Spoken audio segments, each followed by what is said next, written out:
Halo teman-teman investor, apa kabar semuanya? Kembali lagi dalam Money Discussion with Rifan Kurniawan, dan pada episode kali ini kita kedatangan tamu yang sangat spesial, yaitu Ibu Afiliani. Selamat siang Ibu Afiliani. Selamat siang Mas Rifan. Selamat siang Bu. Selamat tahun baru ya Bu. Iya, sama-sama. Selamat tahun baru juga buat para investor nih. Selamat tahun baru juga. Selamat tahun baru juga buat teman-teman investor.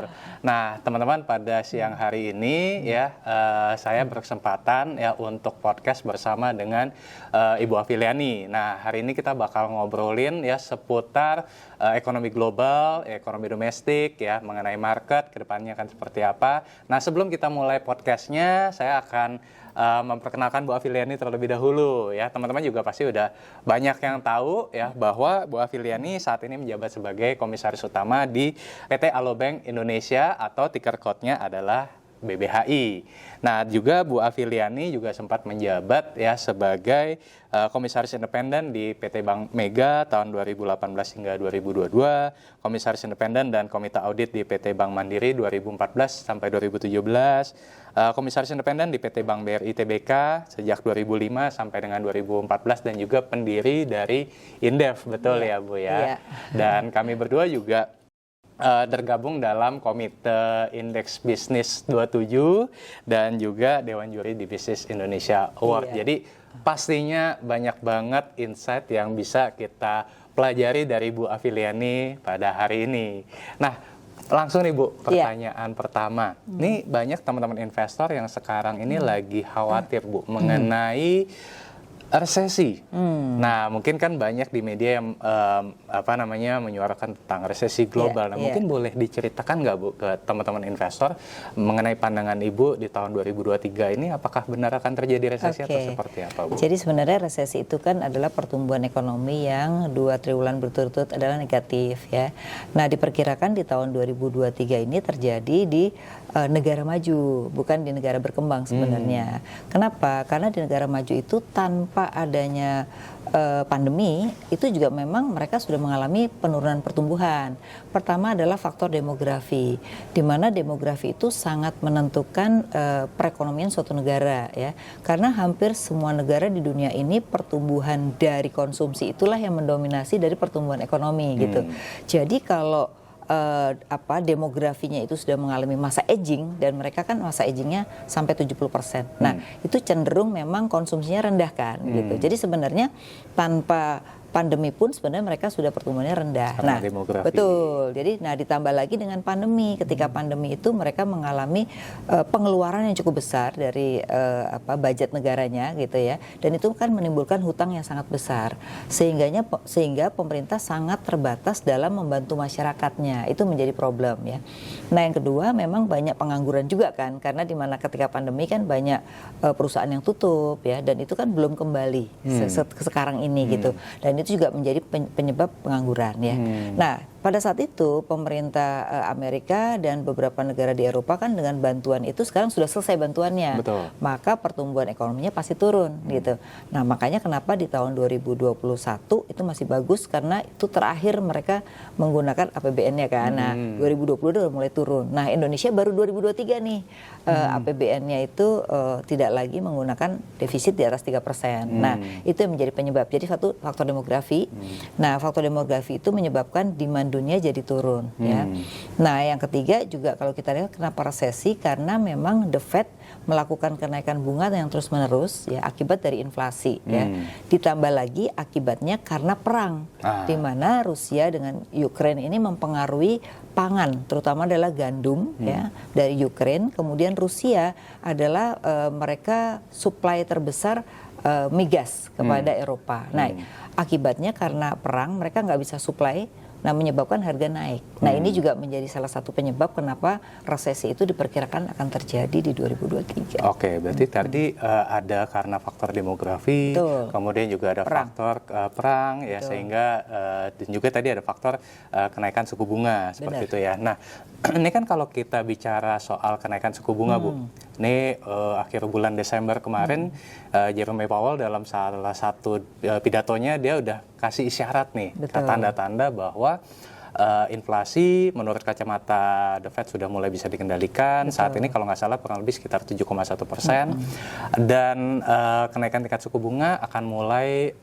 diperlambat. Betul. Nah, betul. dari sisi pandang Bu Afiliani melihat apakah ini menjadi sebuah signal positif ya untuk menahan agar resesi tidak terjadi atau seperti apa Bu Afiliani? Iya, salah satu itu berita baik ya buat kita juga, termasuk karena apa? Ini juga ada hubungannya nanti dengan Bank Indonesia, di mana ketika sudah kelihatan inflasinya mulai agak menurun, itu cenderung mereka juga akan mengerem tingkat kenaikan suku bunga ya. Bahkan diprediksi pada semester 2 itu sudah mulai akan terjadi penurunan ya. Mungkin kalau semester 1 triwulan 1 dan 2 atau semester 1 akan ada kenaikan tapi relatif rendah, tapi di semester kedua itu cenderung akan turun. Nah, ini diyakini akan terjadi penurunan suku bunga karena mereka juga kalau menaikkan suku bunga terus-menerus kan impact-nya juga pada ekonominya, dan itu kan lebih bahaya sebenarnya. Nah, jadi saya melihat atau dari pandangan saya di semester 2 itu sudah mulai akan terjadi penurunan. Demikian juga dengan harga-harga komoditas ya. Kenapa? Karena kelihatannya sekarang berbagai negara mulai mencari alternatif lain dalam mensuplai migasnya, kemudian juga termasuk Indonesia mulai mandiri pangan nih kalau kita lihat. Jadi menarik kan, kemarin sempat terjadi deflasi ya, di mana ketika pemerintah memberikan insentif kepada daerah ketika dia mandiri pangan, mulailah setiap daerah mencoba untuk mandiri pangan dengan cara mengoptimalkan di daerah masing-masing. Nah, ini langkah bagus. Jadi artinya apa? Ketika ada tekanan masalah pangan, semua baru mulai bangun gitu lah. Jadi saya melihat inflasi juga mulai bisa ditekan di kita, mungkin di beberapa negara juga sudah bisa mencari alternatif lain untuk itu. Oke, gitu. Nah Bu Afiliani tadi kan Ibu sempat menyampaikan bahwa dengan inflasi di US yang sudah mulai bisa dikendalikan, ada kemungkinan bahwa The Fed akan mulai memperlambat kenaikan suku bunga dan kemungkinan semester 2 bisa jadi akan mulai diturunkan. Tapi kalau kita lihat di belahan ekonomi yang lain Bu, saya ambil contoh misalkan di Euro. Saat ini inflasi masih tinggi di sekitar 9,2%, kemudian juga UK masih di 10,7%. Berarti kenaikan suku bunga yang terjadi sepanjang tahun 2022 kemarin belum bisa menahan laju inflasi baik di Euro maupun di UK. Nah, menurut Bu Afiliani atau dalam pandangan Bu Afiliani, apakah Europe Central Bank atau ECB dan Bank of England (BOE) masih akan tetap agresif menaikkan tingkat suku bunga di 2023? Menurut saya memang mereka itu sebuah apa ya, dilema ya. Kalau dia terus menaikkan terus juga akan ada problem terhadap ekonominya, karena pada nilai bunga tertentu pastinya juga kredit macetnya akan naik dan itu akan problemnya terhadap mortgage kan gitu. Jadi pasti ada titik batas gitu. Nah, memang kalau buat Indonesia sendiri ketergantungan terhadap Eropa tidak terlalu besar dibandingkan tergantungnya kepada Amerika kan gitu, karena US dollar itu kan masih mendominasi 80% transaksi perdagangan kan. Jadi kita lebih melihat lebih pada US-nya gitu. Nah, tetapi dari Eropa sendiri memang belum bisa mengendalikan hal ini ya, dan itu belum bisa melihat juga apa alternatif yang mereka akan lakukan gitu. Tapi paling tidak kalau dia terus-menerus meningkat ya, mereka juga akan lihat negara tetangganya juga kan. Kalau dia naikin terus tetapi ekonominya memburuk kan juga belum tentu bisa menyedot dana masyarakat gitu ya. Tetapi yang terjadi justru kredit macetnya yang tinggi. Nah, ini yang berbahaya sebenarnya buat Eropa. I see. Jadi mungkin kalau misalkan bisa saya tangkap, US ada kemungkinan mulai bisa mengendalikan inflasi dan mulai menurunkan tingkat suku bunga di semester 2, akan tetapi mungkin Euro dan juga England mungkin masih belum ya, masih akan menaikkan suku bunga. Mereka masih akan ke sana karena mereka dilematis ya. Jadi mereka sebuah pilihan yang sulit sih memang gitu. Oke. Nah, tadi saya juga tertarik sama poin Bu Afiliani mengenai kondisi geopolitik Bu. Ya, di mana kita juga tahu baru-baru ini perang antara Rusia dan Ukraina juga masih memanas ya kan, ditambah lagi dengan China dan Taiwan juga ya Bu ya. Nah, kalau dalam pandangan Bu Afiliani sendiri seberapa besar dampak dari perang antara Rusia dan Ukraina yang masih memanas sampai 2023 ini dan juga China dan Taiwan terhadap ekonomi seperti apa, Ya, Bu? saya melihatnya gini, karena mereka sendiri juga kita belum tahu sampai kapan ya. Ibaratnya kalau kita sebagai penonton nggak tahu, mereka aja sebagai pelaku nggak tahu kapan selesainya kan gitu ya. Nah, jadi kita harus mengasumsikan kalau ini masih akan terus berlangsung, berarti persoalan migas dan persoalan pangan dari mereka akan terganggu dong gitu. Nah, maka harus mulai mencari alternatif baru dengan kerjasama dengan negara lain gitu. Dan saya rasa sekarang Eropa juga sudah mulai cari kerjasama dengan yang lain kan. Makanya sekarang cenderung mereka ketergantungan sudah rendah. Nah, salah satu yang saya lihat yang mereka lakukan adalah yang mereka itu sangat terkenal dengan energi terbarukan, mulai kembali ke fosil. Itu yang terjadi ya. Makanya Indonesia diuntungkan. Kenapa? Batu baranya ekspornya jauh lebih tinggi dibandingkan biasanya. Betul. Karena kecenderungannya untuk menolak impor dari Indonesia itu rasanya sekarang mulai dilonggarkan lagi gitu. Nah, jadi beruntunglah buat kita untuk sementara waktu gitu ya. Nah, jadi menurut saya kalau yang Ukraine Rusia sudah bisa diatasi untuk itu ya. Tapi yang bahaya ini nanti adalah Cina dengan Taiwan karena ketergantungan Indonesia dan seluruh dunia terhadap China tuh tinggi. Baik ekspor maupun impor kan. Nah, kita berharap ini jangan sampai terjadi karena kalau ini terjadi bisa mengganggu perekonomian dunia sih gitu. Oke, perang China dan Taiwan ini yang lebih mudah-mudahan tidak terjadi ya. Mudah-mudahan. Nah, oke, tadi kan kita Bu Afiliani sudah menjelaskan mengenai globalnya nih Bu. Nah, mungkin sekarang saya pengen lanjutkan lagi atau hubungkan dengan negara kita Indonesia ya. Kalau dari kacamata Bu Afiliani atau bagaimana pandangan Bu Afiliani terhadap ketahanan makro kita terhadap mengantisipasi kemungkinan yang terjadi resesi global nanti. Oke, jadi saya melihat gini, kita mungkin tidak akan masuk resesi, tapi lebih perlambatan pertumbuhan ekonomi ya. Jadi kalau sekarang pertumbuhannya bisa 5,5, mungkin sekitar 4,8 lah prediksinya. Ada yang 4,8 dan 4,9 gitu. Kenapa? Karena sebenarnya demand domestik sendiri kalau kita lihat yang menarik di triwulan 2 dan 3 di 2022 itu kan sampai 5% karena konsumsinya yang meningkat signifikan. Bahkan sudah seperti kembali seperti 2019. Nah, itu menunjukkan bahwa sebenarnya masyarakat Indonesia itu dari kacamata demand itu ternyata sudah optimis dengan menurunnya COVID ini gitu. Nah, makanya menurut saya pemerintah jangan sampai mengeluh-elukan resesi terus. Jadi di pandangan mereka yang sudah optimis dengan konsumsi bisa turun lagi gitu. Nah, jadi saya percaya bahwa tingkat konsumsi masyarakat kelas menengah atas kita masih bagus ya. Nah, itu yang perlu dipikirkan oleh pemerintah. Mungkin perlu dikasih insentif ya. Seperti kemarin kan kalau beli mobil sama beli properti itu dikasih. Saya rasa itu penting. Kenapa? Karena mereka mendominasi 45% dari total pengeluaran konsumsi ya. Sedangkan kelas menengah kan 35% dari konsumsi. Nah, itu biasanya separuhnya ke bawah, separuhnya ke atas. Jadi 60% dari total konsumsi itu yang masih bagus, yang tidak terlalu kena dampak inflasi gitu. Nah, yang perlu dipikirkan adalah 17% yaitu kelas bawah yang 40%. Di mana biasanya ini dibantu oleh pemerintah melalui BLT dan lain-lain. Nah, kalau bisa jangan terlambat sehingga mereka tidak kena dampak terhadap hal tersebut. Gitu. Ya jadi tetap perlu ada bantuan dari pemerintah juga ya. Untuk kelas bawah ya. Iya, untuk kelas bawah. Nah, tadi saya juga tertarik sama statement Bu Afiliani ya mengenai kalau misalkan dengar kata resesi gitu ya Bu ya, mungkin buat masyarakat yang awam tuh udah takut duluan gitu Bu ya kan, yang sebenarnya mungkin momok apa itu ya, apa itu kan tidak seburuk itu, tapi karena terus diinikan oleh media jadinya takut sendiri gitu. Nah, kalau Bu Afiliani ngelihat kalau di sektor real gitu Bu, itu seperti apa sih sekarang? Iya, sebenarnya kalau kita lihat ya hampir semua sektor real kita yaitu per sektor ya, jadi ada pertanian, ada manufaktur itu tumbuh positif loh. Yang tumbuh negatif itu justru apa? Anggaran pemerintah. Jadi pemerintah itu justru belanjanya yang nggak tepat gitu, karena banyak kan sekarang dana lebih juga kan. Nah, itu karena apa? Karena pemerintah itu kan nggak mudah memindah-mindahkan anggaran. Jadi ketika mau mindahin anggaran butuh persetujuan, ketika belum maka itu jadi negatif gitu loh. Jadi pengeluaran jadi negatif. Nah, padahal kan ketika masa pandemi tidak mulai ke seperti sekarang kan harus dipindahkan dong dari anggaran untuk booster ke tempat yang lain. Nah, itu nggak mudah. Makanya negatif. Tapi semua sektor itu justru tumbuh positif. Jadi sebenarnya masyarakat nggak perlu takut ya, karena dengan tumbuh positif itu artinya apa? Artinya permintaan dari masyarakat kita tuh sudah mulai kembali normal. Itu bisa terlihat dari PDB kita. Jadi sudah mencapai 55% dari PDB itu kontribusi dari konsumsi. Kemudian 30% dari PTB itu adalah investasi, ya kan.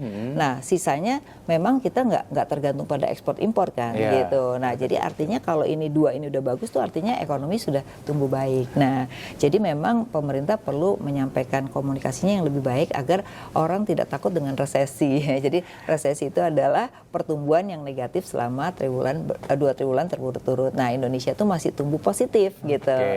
Walaupun terjadi perlambatan gitu. Nah, itu jadi teman-teman jangan parno berlebihan ya, jangan overreacting ya Bu ya, jangan resesi nih jadi saya nggak usah belanja sama sekali. Ya kan, padahal tadi Bu Afiliana udah menyebutkan bahwa sekitar 55% ya Bu ya dari PDB kita itu dikontribusikan dari konsumsi. Jadi kalau misalkan kita malah mereaksi secara berlebihan, nggak belanja sama sekali, ya bisa jadi malah tumbuh ekonomi rendah. Rendah. Jadi ya seperti biasa aja. Artinya gitu ya, masyarakat normal lah berkonsumsi. Normal gitu. lah, tetap bijak lah. Benar. Jadi jangan sampai gara-gara kata-kata resesi yang tadinya mau beli apa, enggak deh jangan dulu gitu. Nah itu yang justru yang membuat resesi yang kayak gitu. Tuh teman-teman. Ya, termasuk juga dengan investasi kali ya Bu. Ya, kan soalnya banyak yang ini 2023 ntar misalkan kalau saham pada turun lagi, udah deh saya mendingan simpen cash aja deh. Itu kan juga bisa mengganggu ini juga ya Bu. Ya justru salah, kalau kondisi lagi harga saham jatuh ya harus dibeli dong gitu. Karena kalau kita bicara fundamental itu adalah sektor apa yang sebenarnya ke depan bagus ya kita beli sekarang ya. Jadi yang pasti bagus itu ke depan adalah pasti yang sekarang tuh yang udah lagi tren baru dan itu akan menjadi kebutuhan manusia itu adalah sebenarnya kesehatan. Jadi kalau dulu orang tuh kesehatan tuh kan cuma orang sakit. Kalau sekarang ini orang tuh kesehatan tuh ada dua modelnya. Yang satu jadi buat tren ya, sakit gigi tuh ke dokter gigi nggak karena sakit gigi tapi pengen giginya putih bagusnya. Jadi lebih kayak kosmetik gitu. Itu akan cenderung memberikan ini yang bagus dan sekarang hampir semua rumah sakit mulai membuat dua-duanya untuk orang sakit dan untuk orang menjaga kesehatan gitu. Nah itu jadi tren ya. Kemudian berbasis pangan. Sekarang juga kalau kita lihat banyak para konglomerat tidak hanya ekspansi di sektor teknologi saja, sekarang mulai ke hidroponik misalnya. Karena sekarang sudah kelas menengah kita sudah mulai berubah gaya hidupnya, lebih sehat gitu ya. Jadi ke sana. Jadi pangan tuh juga nggak ada matinya ya. Terus kemudian sektor apa lagi? Sektor pendidikan. Sekarang nih orang tuh lebih cenderung pendidikan tuh jadi bagus gitu. Semua kelas menengah kita tuh memperhatikan pendidikan gitu. Jadi sebenarnya hampir semua sektor tuh hal yang bagus ke depannya gitu. Jadi kita tetap optimis lah ya. Nah, Bu Afiliana saya juga tadi ada penasaran nih Bu. Jadi kan kalau misalkan The Fed mungkin akan memperlambat tingkat kenaikan suku bunga dan kemungkinan akan mulai menurunkan di semester 2. Nah, tapi kan kalau kita bicara sekarang ini spread antara The Fed dengan BI itu kan kalau nggak salah hanya sekitar 1%-an ya Bu ya. Nah, kalau menurut Bu Afiliana sendiri atau dalam pandangan Bu Afiliana, apakah nanti di 2023 Bank Indonesia juga akan mulai memperlambat laju kenaikan suku bunganya atau malah tetap agresif atau seperti apa? Kalau saya melihat gini, sekarang kan ada kebijakan baru tentang DHE kan, devisa hasil ekspor. Jadi mungkin kecenderungannya bagaimana meningkatkan cadangan devisa kita adalah mungkin akan digenjot dari devisa hasil ekspor. Jadi artinya ketergantungan terhadap investor asing kan mulai agak diinikan gitu ya, tidak dipaksakan gitu, sehingga itu bisa mengerem tingkat suku bunga gitu. Di satu sisi kan kita juga pengen pertumbuhan ekonomi kita tinggi gitu, sehingga ini juga harus menjaga tingkat suku bunga agar tidak terjadi NPL yang tinggi dan justru permintaan kredit akan naik gitu. Berarti kemungkinan Bank Indonesia juga akan mulai menahan ya, mengerem laju kenaikan suku bunga. Dan pada saatnya baru akan turun. Ketika nanti mungkin The Fed mulai ada tanda-tanda turunan, Bank Indonesia juga mulai turunin lagi gitu ya Bu ya. Nah, kalau kita bicara soal suku bunga kan juga nggak terlepas dari nilai tukar rupiah ya Bu ya. Kemarin kan ya karena naik suku bunga rupiah juga sekarang per kita podcast di 15 ribuan ya. 600 ya kalau nggak salah ya. Nah, kalau dalam pandangan Bu Afiliana sendiri ketika misalkan nanti Bank Indonesia menahan laju kenaikan suku bunga, apakah ini juga akan membuat nilai tukar rupiah jadi menguat atau malah sebaliknya? Memang ini dilema antara suku bunga dengan nilai tukar ya, selalu berbanding terbalik ya. Jadi kalau suku bunga turun atau di luar negeri jauh lebih bagus, orang pada pindah gitu kan. Nah, jadi saya melihat gini, memang pemerintah mencoba DHE ini menjadi salah satu kompensasi daripada itu gitu. Jadi kalau DHE-nya bisa berhasil, rupiah kita bisa stabil. Persoalannya kan bukan pada rupiah berapa, tapi stabilnya rupiah itu menjadi kata kunci. Banyak yang wait and see adalah menunggu sebenarnya rupiah kita di berapa gitu. Karena kalau masih fluktuasi, mereka menganggap jangan-jangan saya investasi nilainya nanti jadi turun kan gitu. Nah, jadi ini yang memang perlu arah yang jelas. Maka pemerintah dan Bank Indonesia harus mencoba mengkalkulasi kembali sebenarnya berapa sih dengan devisa hasil ekspor yang bisa kita peroleh gitu kan. Karena kalau devisa hasil ekspor itu nggak bisa kita peroleh, otomatis masih mainnya di suku bunga jadinya gitu. Nah, di sini makanya kenapa PP yang baru kan keluar ya, diperluas sektor-sektor yang diperhatikan untuk devisa hasil ekspor gitu. Oke, tapi secara overall mungkin rupiah akan lebih terkendali. Betul, dengan cara 2023 seperti itu sebenarnya kita lebih terkendali rupiahnya. Oke. Nah, kalau kita bicara soal 2023 juga nih Bu, banyak yang agak takut juga karena menjelang tahun pemilu Bu. Ya meskipun kan 2024 kan pemilunya, tapi kan ya 2023 udah tahun-tahun politik nih ya kan. Nah, kalau Bu Afiliani sendiri ada pandangan tersendiri nggak Bu mengenai tahun politik ya? Di 2023? Sebenarnya kalau kita lihat di 2023 sampai 2024 itu akan banyak sebenarnya konsumsi tambahan dari partai politik ya. Itu ya mungkin bisa 10 triliun lebih lah bisa ke sana karena kan masing-masing partai belum lagi calon presiden gitu ya, mereka pasti akan membagi-bagikan uang ya, entah itu ilegal atau legal gitu tapi paling nggak dari pemilu ke pemilu itu akan terjadi sehingga sini sebenarnya tingkat konsumsinya akan meningkat ya. Tapi bagaimana dengan stabilitas? Menurut saya sih stabilitas politik tidak akan parah ya, karena kalau melihat dari partai-partai ini kan ribut di dalam tapi setelah keluar juga mereka kadang-kadang akhirnya ini juga gitu menyatu juga gitu kan. Ya, jadi saya melihatnya tidak akan terjadi ketidakamanan yang terjadi. Dan yang kedua saya melihat masyarakat kita juga nggak gampang terpicu sekarang ini ya. Mereka tuh lebih cenderung yang penting jangan ganggu saya ya udah gitu. Nah ini bagus gitu. Artinya bahwa pemilu ya pemilu tapi mereka tidak diajak untuk melakukan sesuatu yang membuat gejolak di dalam negara ini, karena itu kan merugikan mereka juga gitu. Jadi buat masyarakat juga atau para investor sebaiknya ya kita menjalankan profesi kita masing-masing gitu ya. Nah kalau ada masalah di partai politik biarlah, supaya juga kalau ada apa-apa yang rugi kita sendiri sebenarnya, itu sih. Oke. Nah jadi tadi kita udah bicara soal suku bunga, kita udah bicara soal inflasi, kemudian tadi kita juga udah bicara soal rupiah dan tahun politik. Nah mungkin saya ingin tanya juga mengenai ini Bu, kan tadi Bu Afiliani sempat menyampaikan bahwa inflasi yang terjadi sebenarnya kan menguntungkan buat kita Indonesia ya kan, karena misalkan batubara belum pernah terjadi sepanjang sejarah harga naik ke $400 ya kan, karena tadi peralihan dari EBT ke energi fosil ya kan. Tapi kalau menurut Bu Afiliani sendiri, apakah di 2023 nanti harga komoditas akan tetap tinggi atau justru sebaliknya akan terjadi koreksi? Ya, kalau dari sudut pandang. Jadi kalau kita lihat kan dengan adanya resesi ada demand terjadi penurunan ya. Tapi karena tadi beralih ke fosil ya, kita justru diuntungkan dengan ekspor ya. Terus yang kedua juga tidak hanya diuntungkan dengan ekspor saja, tapi juga sekarang banyak negara yang mulai membatasi ekspor kan. Nah itu sebenarnya kita bisa masuk, termasuk pangan. Nah masalahnya kita belum siap dengan itu ya.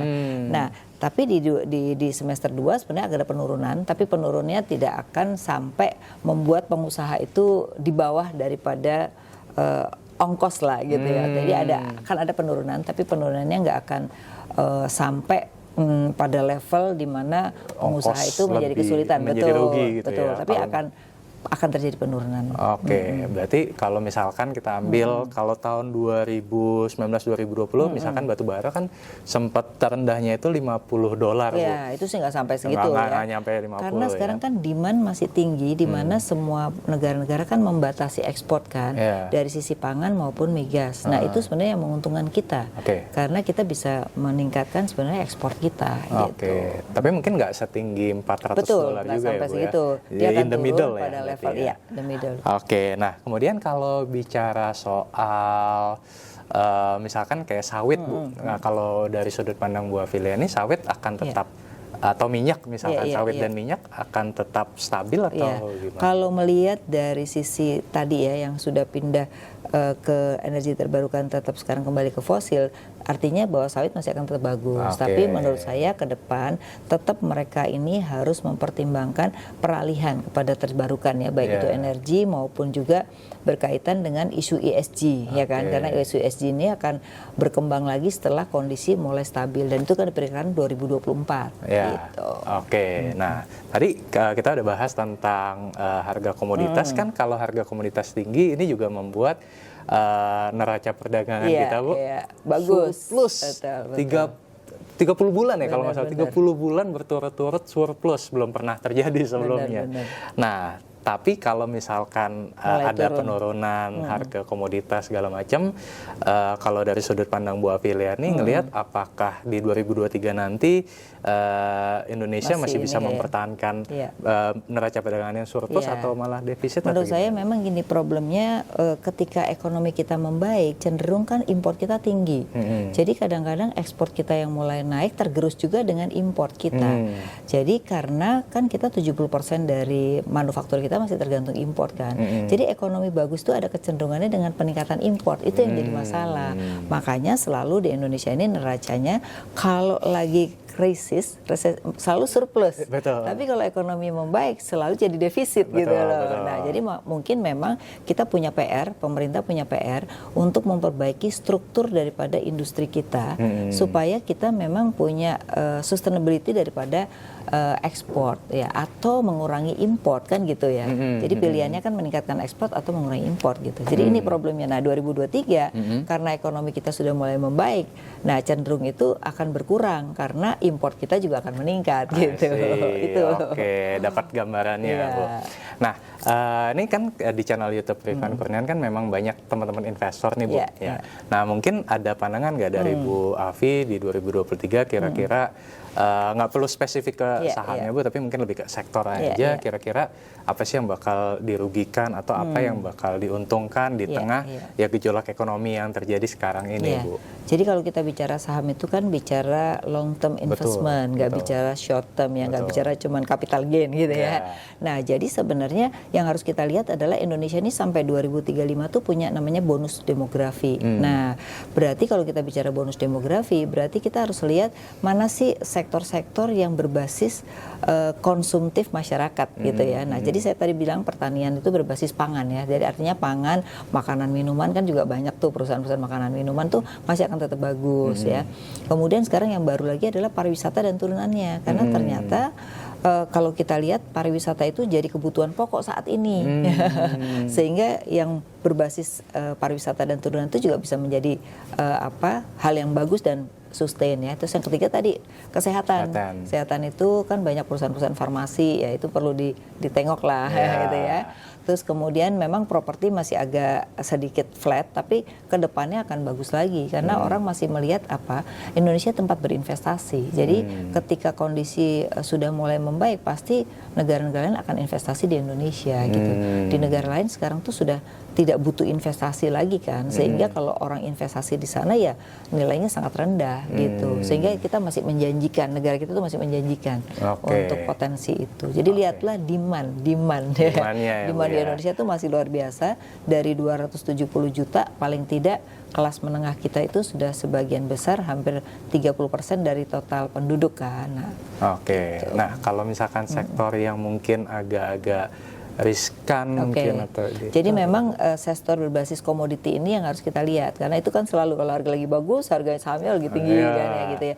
Tapi ingat bahwa sebenarnya kalau kita lihat sejarahnya harga komoditas ya, dia tuh akan cenderung naik terus. Walaupun dia akan berfluktuasi naik dan turun, cenderung nggak pernah turunnya itu di bawah harga sebelumnya gitu loh. Jadi selalu fluktuasi itu akan menimbulkan grafiknya naik ke atas gitu.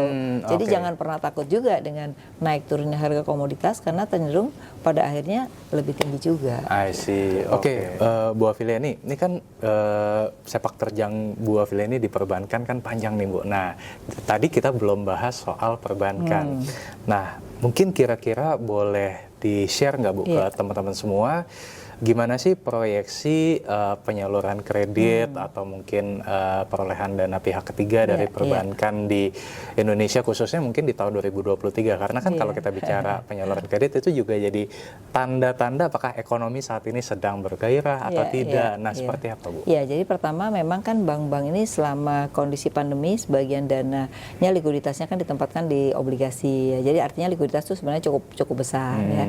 Memang likuiditas dolar yang kemarin sempat agak tight ya, tapi untuk rupiah cukup bagus ya. Nah, kalau kita lihat di 2022 kan bisa tumbuh 11%. Kenapa? Karena memang tahun 2022 ini banyak investasi atau orang berinvestasi beli data center, karena data center sekarang kan pindahnya ke Indonesia, bahkan di luar negeri pun pindahnya ke sini gitu, karena dianggap lebih murah gitu ya. Nah, yang kedua adalah kemarin itu cukup banyak juga kredit di pertambangan, di mana pemerintah kan 2025 akan membuat mobil listrik dan baterai, kita akan produksi baterai gitu ya. Nah, baterai itu kan banyak investasi di nikel, jadi itu pertumbuhannya juga cukup tinggi dari situ ya.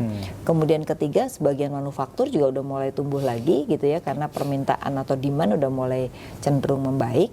Nah, itu juga cukup tinggi gitu. Nah, 2023 mungkin pemicunya akan berbeda lagi, kan nggak mungkin data center lagi gitu ya. Nah, 2023 kemungkinan yang saya lihat adalah dari sisi pemerintah mulai kembali ke infrastruktur gitu. Apalagi kita ada IKN ya kan. Nah, jadi dengan demikian sebenarnya dengan adanya infrastruktur itu mulai kredit akan lari salah satunya ke infrastruktur dan turunannya ya. Dan yang kedua juga kemungkinan kalau kita lihat manufaktur, mobil listrik dengan dengan perpres pemerintah kan dengan tadi juga masih ada itu. Jadi artinya kecenderungan untuk ke arah sana juga masih memungkinkan ya. Terus yang ketiga ya sekarang kan energi fosil mulai dibutuhkan lagi. Itu juga mungkin akan cenderung mulai ada pertumbuhan kredit juga. Selain UMKM udah mulai tumbuh nih. Gitu. Berarti secara overall penyaluran kredit perbankan 9-10% sih masih oke lah tahun depan ya. Gitu. Mungkin terakhir Bu, ada pesan-pesan nggak buat teman-teman investor di rumah ya, tips-tips atau apapun boleh Bu Afiliani silakan. Jadi buat teman-teman investor ya, kalau kita tuh kesempatan tuh nggak akan datang 2 kali. Jadi kalau ada kesempatan, lakukanlah apa yang terbaik untuk berinvestasi. Karena kalau kita menunggu, selama kita menunggu terus, maka tidak akan pernah kita bisa mendapatkannya gitu. Dan kita harus berpikir bahwa investasi itu sifatnya jangka panjang. Jadi jangan memikirkan ketika kita bicara resesi, ketika krisis, tapi kita melihat justru krisis dan resesi itu harga murah kita beli gitu. Nah, begitu perekonomian nanti kan kita sampai 2035 masih dapat bonus demografi gitu. Jadi artinya pasti akan membaik. Betul, dalam jangka panjang harga saham yang perusahaan bagus juga pasti akan meningkat. Iya, yang penting kan lihat fundamentalnya. Betul. Oke, terima kasih banyak Bu Afiliani atas insight-insight yang super keren ya, dan pastinya saya juga yakin banyak insight yang bisa teman-teman investor dapatkan dengan menonton podcast ini. Ya, kalau kamu suka dengan podcast ini, seperti biasa jangan lupa untuk klik like, subscribe, share, dan juga jangan lupa nyalakan notifikasinya supaya nggak ketinggalan podcast-podcast yang lainnya. Anyway Bu, kalau misalkan teman-teman pengen keep in touch dengan Bu Afiliani ya, kira-kira boleh ya Bu ya ke Instagram Bu Afiliani ya Bu ya, di @afi_afiliani. Nanti akunnya Bu Afi juga kita taruh di kolom deskripsi. Sekali lagi terima kasih Bu Afi atas waktunya ya, dan sampai ketemu lagi di podcast Money Discussion berikutnya. Sampai jumpa teman-teman, thank you semuanya.